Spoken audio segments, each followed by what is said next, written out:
What's going on, Ambitious Vet? Welcome to episode number 52 of the Ambitious Vet Show with Marine veteran, celebrity chef, author, and diabetes advocate, Ronaldo Linares. Welcome to the Ambitious Vet, where we believe if you desire more, you have to become more. My name is Chris Hoffman, Marine combat veteran turned passion-driven entrepreneur. On this show, I dive into the trenches with today's top military veteran thought leaders and influencers who know what it takes to not only pay the bills after the military, but really make an impact. You're going to hear their stories, their failures, and golden grenades to empower you to execute on what matters most in your life.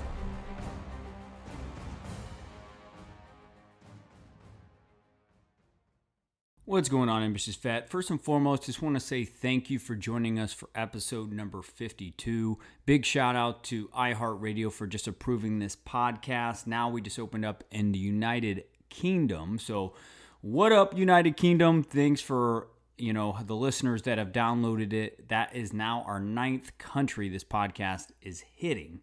Guys, in other news, Kirby Ingalls is the big winner of the Ambitious Vet March to 1,000. Now, we didn't quite hit our mark inside the Facebook group, guys, but as I just announced live inside the group yesterday, is you miss 99% of the shots you don't take. That's a Wayne Gretzky quote, right?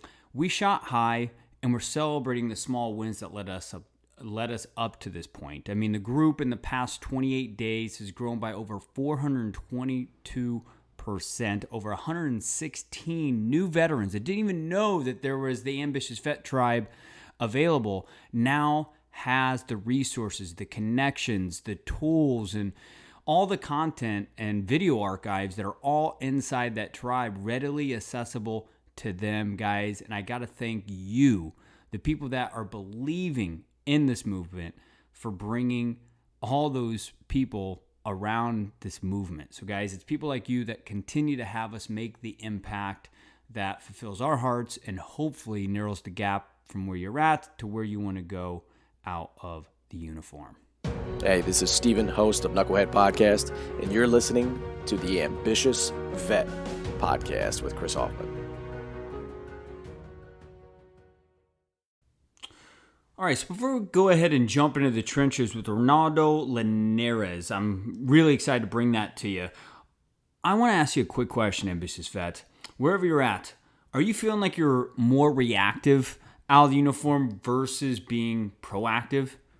Maybe you were like me 3 years ago, where you felt like you were fighting hard in the trenches out of the uniform to become more, but you just don't feel like you're winning or progressing.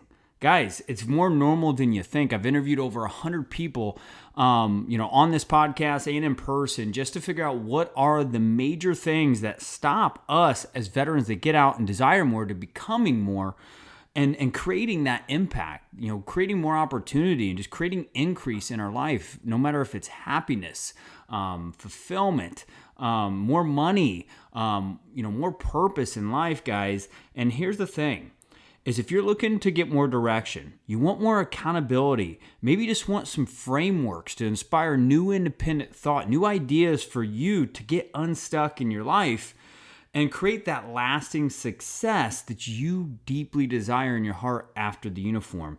I'm inviting you to leverage my experiences, my resources, my network, and more importantly, my failures to just narrow your gap in you becoming who you desire after the military. Guys, I'm a strong believer in after 3 to 6 years out of being out of the uniform, that's when the free resources kind of run out of gas. From there forward, you've got to start figuring out how do you start surrounding yourself with people that are willing to pay to play to become more. Guys, I'm challenging you to click the link in the show notes below. Let's have a 15-minute sniper-like strategy execution call, and let's get ahead of the landmines, the setbacks and the failures that knock us as ambitious vets back, and we don't know how to get back on course to creating that impactful life. If that sounds like you, if this touches you in any way, shape, or form, I want to help increase the quality of your life. I want to help pull you out of the trenches and allow you to create the trenches in your life, guys. If that sounds like you, go ahead and click the link below. Let's schedule a free 15-minute sniper-like focused strategy execution call, and let's dive into the trenches together. The moment you've been waiting for, time to introduce Ronaldo Linares. Ronaldo describes his approach to life as he does his cooking, modern techniques with ancestral flavors. Ronaldo gives más sabor to everything he does, or in gringo terms, as he would say, more flavor. He's an associate at Di Martino and a Cuban restaurant in the Somerville, New Jersey area, and has partnered with Health First Insurance. He's an American Heart Association national spokesperson for the Healthy for Good campaign and also shares his knowledge with the AARP Caregivers Program. Now, above all, he's a devout husband and father. Born in Colombia during the turbulent cartel wars of the 1980s, cooking has saved him in many ways and has been the main ingredient in Ronaldo's journey from young immigrant to rebellious teen to successful chef, media personality, and leader. While he first honed his knife skills as a teen, clocking long hours in his family's restaurant, Ronaldo's food voice began to take shape while he was a sergeant and food service specialist in the United States Marine Corps, nearly serving 6,000 men daily. There, he learned about regional American food and began to infuse it with his Cuban sazon. Following his Marine Corps service, Ronaldo enrolled in the Institute of Culinary Education in New York City, where he graduated with high honors. In 2016, Ronaldo was named Influencer of the Year by the Latinos in Tech Innovation and Social Media, and honored by the statewide Hispanic Chamber of Commerce of New Jersey as Culinary Person of the Year. Ronaldo has showcased his culinary style on Food Network's Chopped, BBC America's Cross Country Chef Competition Chef Race, and appearances on WNBC, Fox News, Telemundo, and Univision. He's a popular featured chef, presenter, and speaker at live events, including the Food Network's Food and Wine Festival, the Diabetes EXPO, and the International Restaurant and Foodservice Show of New York. Ambitious vet, grab your pen and paper. Let's dive into the trenches with today's guest, Ronaldo Linares. Ronaldo, are you there? Right here, brother. Thank you for that amazing introduction and for not messing up my name. I appreciate it. I practiced it in my head a couple of times before we went. So, brother, please fill the gaps in that introduction, man, and let us know about who you are as a person, man. And who I am today as a person in 2019. I definitely feel like I found my another step in my gear. You know, I found like a ninth gear where I'm really focusing on community a lot more nowadays. You know, I take a look at my family, you know, my community partners, which is my son, Liam, my other son, Zane, and my wife, Lady.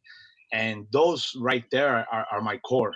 And when I say community partners, that's my team. That's my team that I share everything with. And we make sure that every decision is going to benefit their future. So that has led me to really to work in a way where I am now giving opportunity to others, let it be using my stage to build, let's say, my Latino community and my non-Latino community in the health aspect and helping big companies like pharma companies, Merck and Aetna, or healthcare companies or food brands connect with those communities. So I'm like the conduit, right? I'm like that community conduit that brings it all together. And I'm able to bring them to be a low-hanging fruit. Because unfortunately, in the Latino community, they're not really considered that low-hanging fruit, that juicy fruit, which should be. So I'm doing things and my spices to kind of really bring it together. So that's where I'm at right now. You know, with everything I've done, it's great. But I found that by doing all of that, I have this great platform where I could reach places where others can't. So that's really cool, you know? Yeah.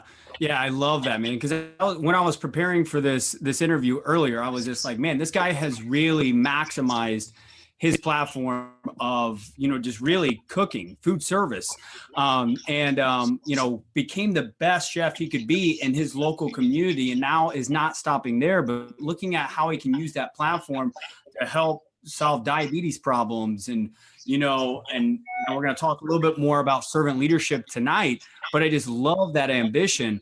But before we kind of dive into that, brother, I want to hear more about your transition story and how you found traction when you got out of the Marine Corps. How I found traction. Well, the beginning was bumpy, man. I had like 4 flat tires, and it was it was not easy. You know, imagine like one thing that a lot of people don't think about as, you know, when we transition out, especially like the Marine Corps. You know, it's you high charger. That's all you do. That's all you think about, and you don't think about what life looks afterwards, right? Like, what do you do?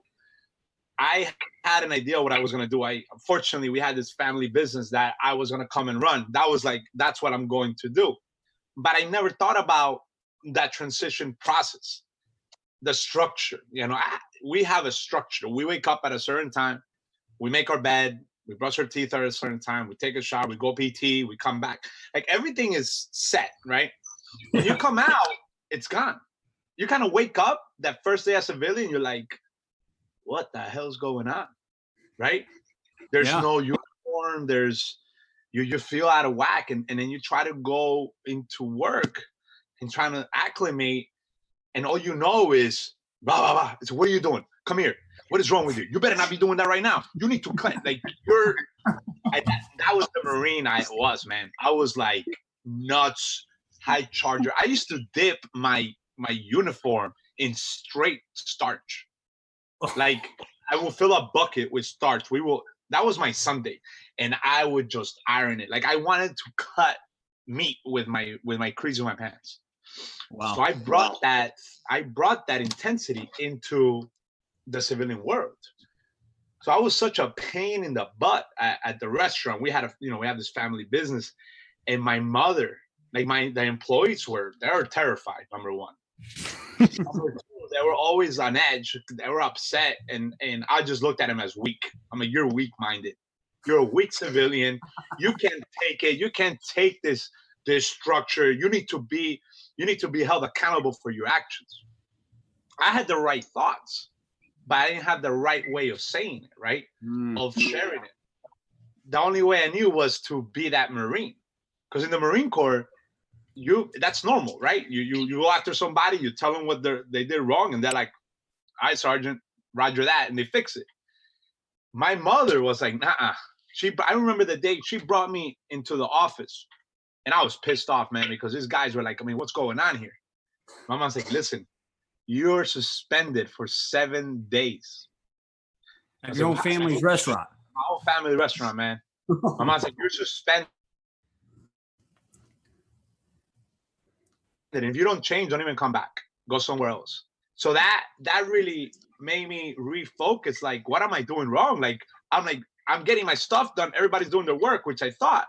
So I really had to take a look in the mirror and be like, all right, Ronaldo, we need to fix this. And I was covering up a lot of anxiety, a lot of PTSD. Like I was like, by being busy and being this high charger, I was suppressing that. So then I talked to a few people, a few veterans, and I took it upon myself to go see a psychiatrist or whatever, a psychologist, to talk to them about this. And that's how I started realizing where my anxiety was coming from, being afraid, like of normal, like just calming down and everything. So I started going to therapy and kind of finding out my voice and returning to normal, and I started transitioning that way, right? So I started reading a lot of books about self-care, mental health, really getting my mind right. And what I did was accept who I am now. I'm not the Marine anymore. But what I did do was take all that leadership that I learned in the Marine Corps, everything that I was there, I took it down a notch in intensity level, but then I switched it into a caregiver mode where I could, all right, I know I got these tools, but how can I get this work like I did in the Marine Corps out of the civilians? So then I started putting policies into place. I started building and playing around with certain things, and then they started to react, right? So I was starting to motivate them. I started to speak to them in a different manner, as people, right? As low-hanging fruits. Like I started like talking on that level and explaining to them and telling them the how and the why. And then I started defining my why as Ronaldo Linares, the restaurant operator, owner, chef, front of the house, back of the house, dishwasher. I started being that servant leader. And at that time, I didn't know what I was doing that, but I knew I was being a leader. And it started evolving and evolving to what it is now. So my transition was tough, man. It wasn't easy. Even to this day, sometimes I want to fall back into that high charger and like, let's get it done. Because sometimes yeah, man, just start throwing those knives, chopping things up. But I have a lovely wife that says, you better stop that. This ain't going on here. She's amazing. Yeah, she's like, pow, right in the face. Like, you better calm down. You can't do that. So it's really good to have that community partner, right? She's like, yo, you can't do that, man. What's the matter with you? So it's always a good reminder. But as you know, that's always in us, right? That's always in us to be that high charger. So it's like being able to transition. I think the key is as veterans that are getting program in the military for transition. Not that's what the thing they have right now. They need to do a better job with that, and then connect them with the people outside in their area, and have those mentorship groups and teach them how to transition and use all those skills that a veteran brings to the table that a civilian doesn't. And they need to realize how to use it into their everyday life, especially in those companies. And let me tell you, if companies have veterans at a leadership position, at a high level leadership position, these companies will be doing 10, 20, 30% better than they're doing right now. Yeah. No, I'm a big believer in that for sure. And I love how you use the word fix, change, and stuff like that. Cause a lot of things I hear inside these interviews, even talking to veterans, like in the trenches, coaching them and stuff like that, is I hear a lot of them thinking something's wrong with them when they get out. And I think that's a good point to make, is like everyone when they get out of uniform feels like they don't fit in. Fix. I mean, I was fired from my first opportunity when I first got out as well, not suspended from my family restaurant, but I mean, I was fired because I wasn't able to adapt to the culture of the company. And I think it takes a tremendous amount of self-awareness to start being like, wow, I'm being really intense here whenever I need to get over there with them and figure out what's important to that person and stuff like that. So I applaud you, like really doing the work to start calming yourself down, because not every Marine per se does that when they get out. They want everyone to match their energy, right? Yeah, that's the problem. We want that. We want everyone else to come to us, to our energy level. And that can happen, And I always said, why can't you be like me? Why can that person be as motivated as me? Why can that person work like me? And then I started listening to what I was saying. Why can't they be like me? They can't. Yeah. But I could teach them, show them how they could use their own, like identify their motivating factors, right? Their strengths. Yep. If they're a strategic person, if they're a community type person, if they're a motivated person, like identify that and then teach them how to use that within themselves and motivate them so they could become a better leader. So that's one thing that I started to observe, and I took it as a challenge, right? And especially in the restaurant business, you get every kind of individual to come in there to work for you. And some are like freaking Looney Tunes, and they all have this weird, crazy personalities. But I loved it because I was like, man, I have a good feel for talent, right? For seeing someone's strength before they even see it. So my challenge was like, how can I bring that out of you and see you, make you believe that? Because once you see it in the mirror, like once you believe it, you change. You absolutely change. And that is something that we as leaders have to teach those that have that leader within, but they don't know because they live this life of being suppressed, or I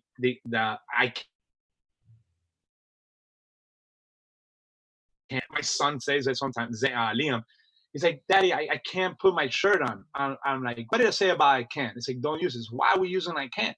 It's like, I'm sorry, Dad. It's like, what do we say? It's like, can you please show me how to put this shirt on? Mm. So just changing those words at an early stage, and even now, but like as a parent as well, it changes their mindset as they get older, because as they get older, when a problem occurs, they're gonna want to solve it instead of finding the easy way and going to their boss or whoever that is above them and saying, I can't do it. Can you just pretty much do it for me? So it's like taking, that's another level, right? I know I completely jumped here like a good Marine, right? Going everywhere. Awesome. Perfect.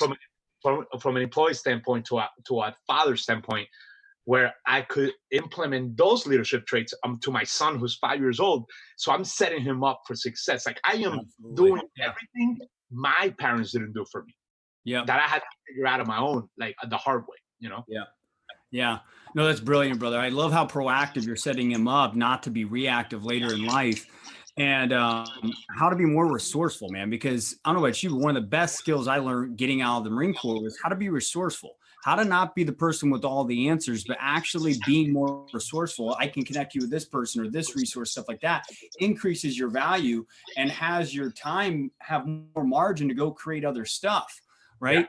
Yeah. So I love the aspect of like, well, start requesting, show me how to do things, because it allows other people, one, to be able to contribute to you.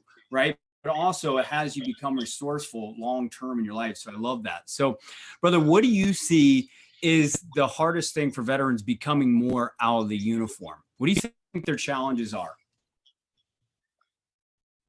Man, I think it is feeling, to me, coming out of the uniform, being in that uniform, it symbolizes so much, right? I went into the Marine Corps, and I know you, like yourself, you went in there. Yes, you had an MOS, you had your job to do, but ultimately, if they were to call your name, hey, you're going to when you went overseas, you got those orders, you were charged up. You were like, hell yeah, this is what I signed up for, right? Yeah. This is what I wanted to do. I know when I got my orders, I was like, Roger that. I was pumped up. I couldn't wait to get on that plane, that C-130, right? Buckle up, shovel up, right? And get there. It's like a bumpy ride, though. Bumpy ride. But you know what? That pumps you up, because that's what you signed up for. Yeah. When you get out of the military, you feel like you have no purpose, right? Because that purpose was taken away from you. Either if you're retired or you just MOS'd out, you just got out of the Marine Corps, and your everyday purpose has been stripped. You have that uniform, you have all this meritorious masses, you're a sergeant, you're a high flyer, bro. You are good to go. Everyone is like, Sergeant Linares is the shit. But when you become a civilian, you're just Ronaldo, man. And nobody cares. You're just another dude. Now you have to build that name up again. Now you have to do all this work, and you don't know how to do it. And that transition, that process, I think is the hardest for every veteran. It's getting their identity stripped away from them. Do you know what I'm saying? And not seeing themselves in the uniform anymore. You look at yourself in the mirror, and you come out like you come out like Captain America, right? I'm using Avengers Marvel here. Yeah. You are chiseled and ripped, and then 3 months later, you got beer gut. You're like, what happened? Who is this guy? And because you have no purpose. So for veterans, that are listening to this, that are still in the military, if you know you're getting out in 3, 4, 5, 6 months, or if you know you have an exit strategy, and if you know you're leaving, have an exit strategy and what that looks like. What are you planning to do when you get out of the military? Month 1, month 2, month 3. What does that first year look like that for you? How does Q1, quarter 1, quarter 2, quarter 3, quarter 4 look like for you? Get yourself a journal. Start mapping out every single day. And this has been my lifesaver, because this is my structure. This is I write down every day, and I look at it. I'm like, all right, I'm good. Like, yes. It's like I'm patting myself on the back every single day. Yeah. So that is my advice for those veterans that are coming out, that I didn't get this advice. Have an exit strategy. whatever that is, whatever it is you want to do, have that ready. Start working at it before you leave, so you have something to go into. And don't be afraid to go into these veteran groups and talk about your issues. It's okay.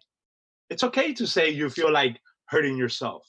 It's okay. It's like, I want to kill myself, because those are thoughts. They're just thoughts. But we don't want to turn those thoughts into an actual and like doing it. You know what I'm saying? I've been down the road when I was a young kid. When I was 12, I tried hanging myself because I came from Colombia. I was bullied. The Latinos didn't like me because I was too white, and the white people didn't like me because I was Latino. So I was like, what the fuck? You know, like, what's going on, man? And I tried hanging myself at the age of 12, man. Yeah, bro. And I did it 3 times. And it didn't work out because it wasn't God's plan. But I think about those moments, and anytime I get to talk to somebody that's in that situation,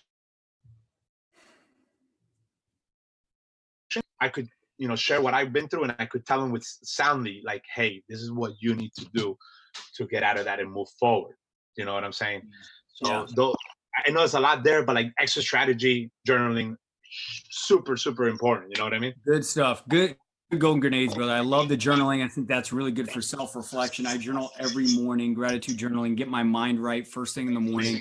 And I love the exit strategy. So, brother, what I love is you've actually gotten to the point where you're actually reaching down and pulling people up, since you've been, publicized on some of the mass media that you have, using your platform of cooking, your media personality and stuff like that. I mean, brother, they may be seeing you in your home or wherever you're at, but they can also see you on television shows, over in Jersey, grinding in the trenches with diabetes avocation and stuff like that. So you're really a real life superhero out of the Marine Corps. So you found your new uniform, which I love.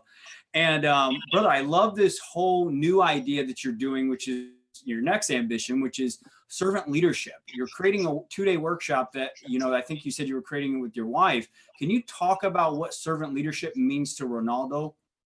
So for me, servant leadership, I started when I was in the restaurant. It kind of just happened, right? I realized what I was doing, and I had a conversation with my wife about it.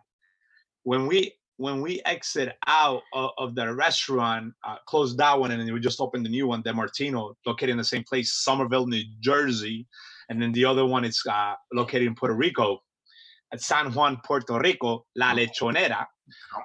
If you're anybody listening in Puerto Rico, say that twice, Chris. La Lechonera.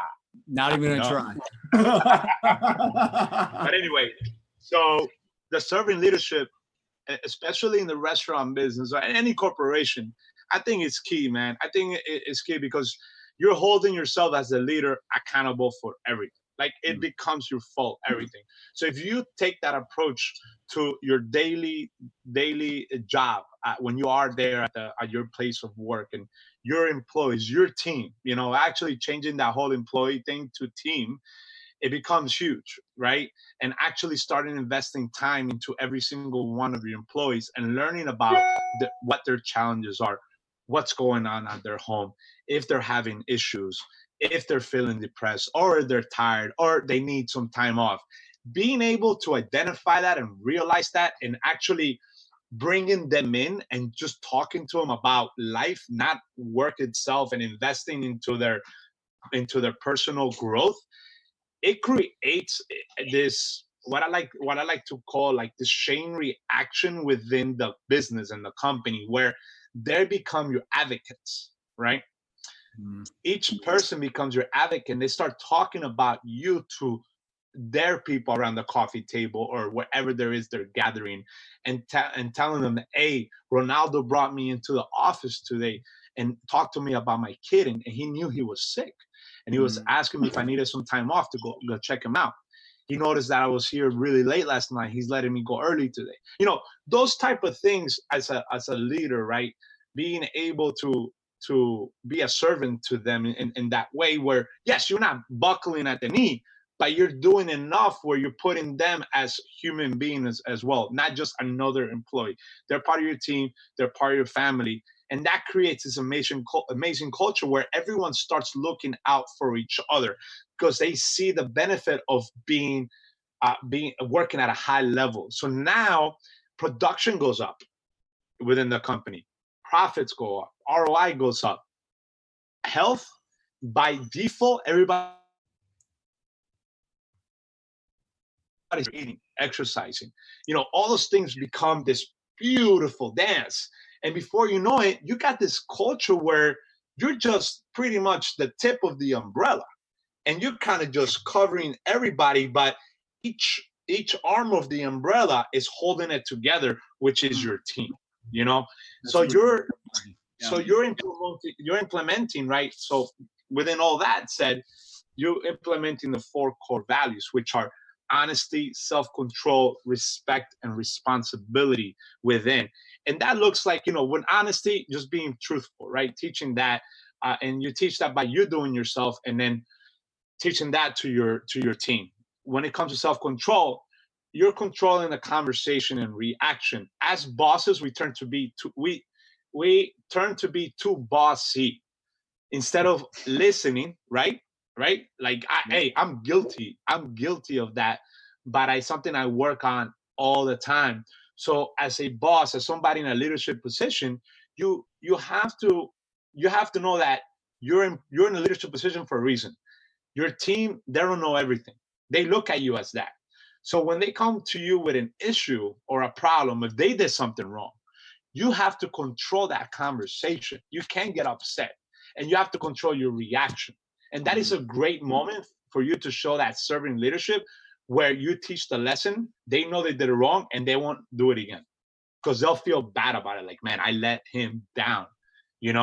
When it comes to, so when it comes to respect and just being respectful with everyone, period, treating, the whole ad is like, treat the janitor like you would the CEO, like just doing that across the board, learning people's names, being looking at them in the eye when they're talking to you, not looking at your phone. And it's just like being present is huge. And the last, just being responsible for your own actions, for your own being, and being responsible to what you're doing and holding yourself at that high mark.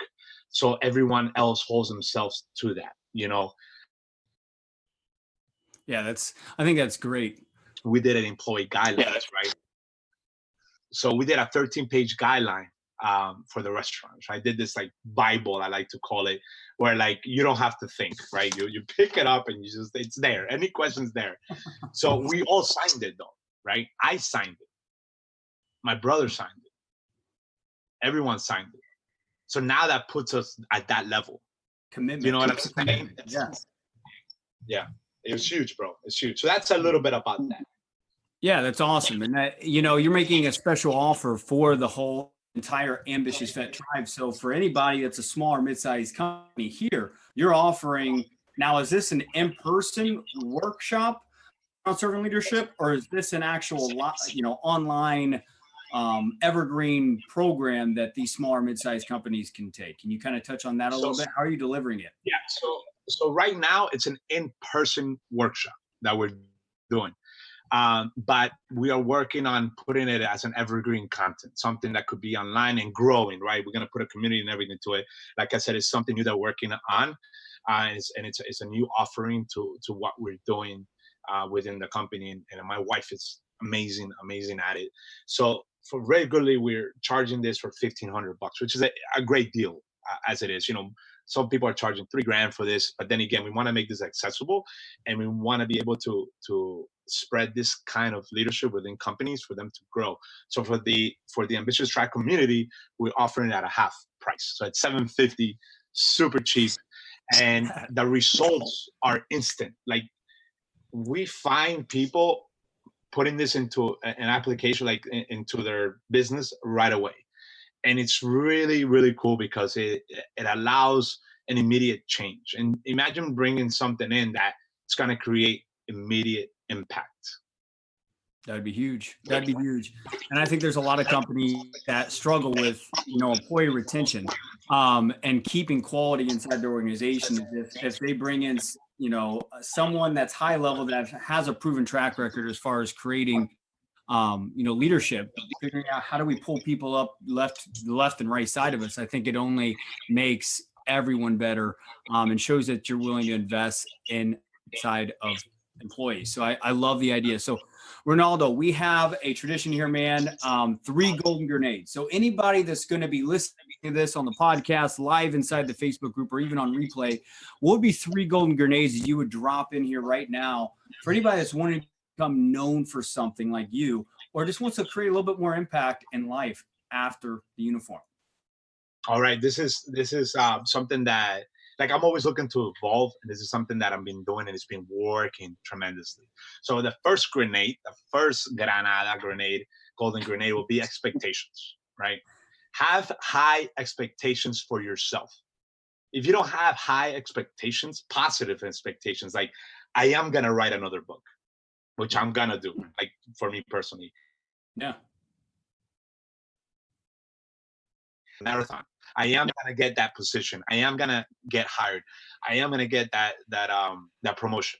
I am gonna start a podcast. Whatever those expectations are, you need to set them high. If you start speaking to yourself in expectations, oh, I expected not to get that. I expected that to fail. That's what's gonna happen consistently. So set your expectations high, because that's gonna force you to work towards those expectations at a high level. The second golden grenade will be abundance. Think in abundance, right? I'm a man of faith.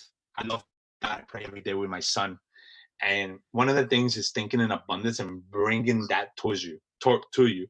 You set out abundance to the world, whether it be wealth, work, connecting with people, like-minded people like yourself. Like, I am extremely honored to be here with you, man, and be sharing with this talk with you. I appreciate it very much. And setting that abundance of those crazy goals, they will happen. It is weird because life will set it up where you're getting all these opportunities, and you're like, no, this is meant to happen. I expected this to happen. So that's where this ties in, right? That abundant mindset, and then you get those things, but I expected that to happen. So that expectation comes in. You know what I'm saying? Absolutely. And the third part ties this whole thing together, which is the community partners. You need to identify your community partners. And those community partners are your family, man. You have a wife, that's your community partner. You have kids, those are community partners. And you need to share what you're doing with them. Like, I'm still learning to do that every single day, more and more and more, and it works. It works in a great way because it allows everyone to stay up to date, stay up to speed of what you're doing. And my wife is really good with that on her end. She's like, every day, it's like, did you put that on the calendar? You need to share it on the calendar. I'm getting a little better. Like, I have, like, behind me, those yellow stickies. So that one is to do, in progress, and this is done. So this was her idea. And, like, this is just this month, and this is every single one is done. Goals that I was like, all right, abundant mindset. I wrote it down, and I've been getting it, and I just been marking them off. And I look at it like 2 days. I'll see what everything we accomplished, and it's amazing, man. It's crazy.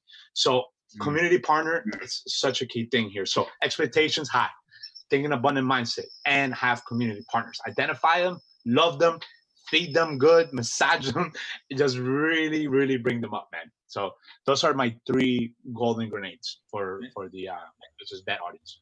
Yeah, that's huge. That's huge. I mean, I think any ambitious vet that's watching this, they just apply one of those, I think their life would get better an hour from now just from utilizing those. And they sound like frameworks to even your life, how you become better each and every day for your own life, your own employees, and for the world. So I appreciate you dropping the bombs.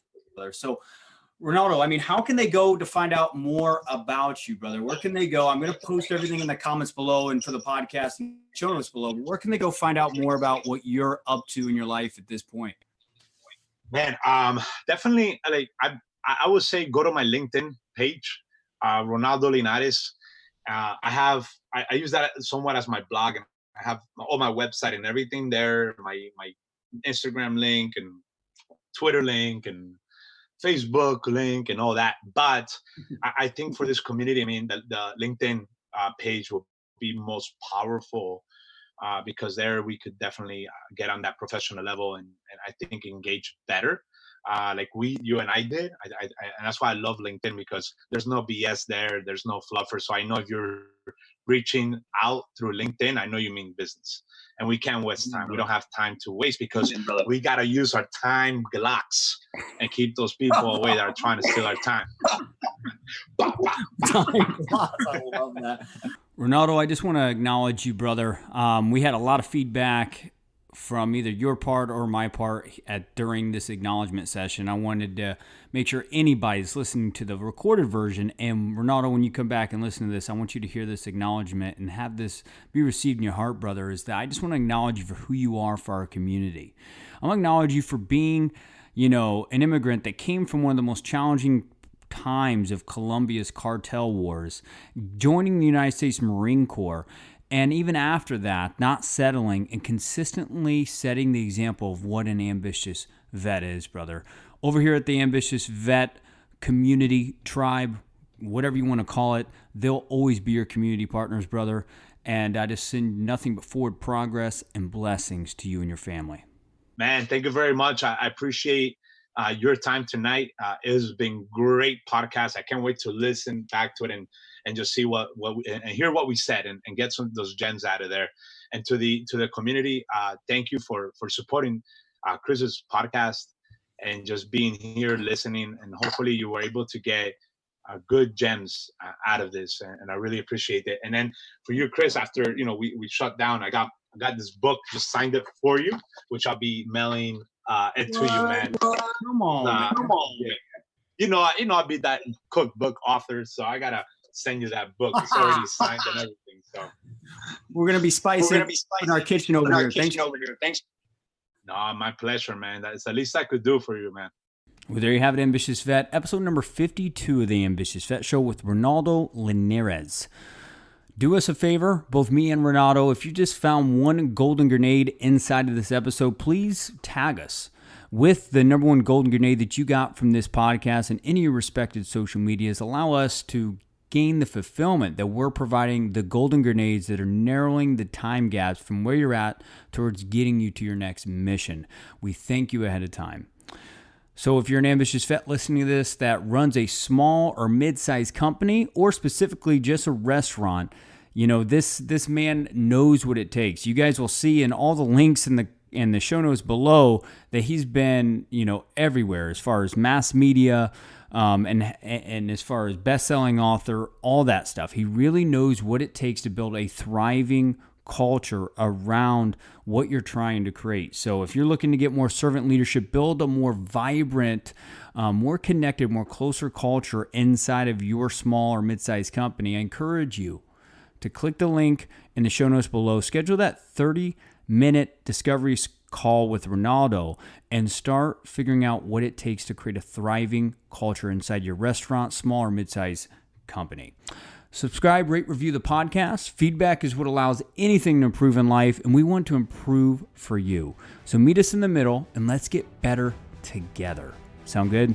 Lastly, if you're listening to this, I already know that you're warrior made, but to become passion-driven, utilize just one golden grenade you heard today, and you'll find your life being more meaningful.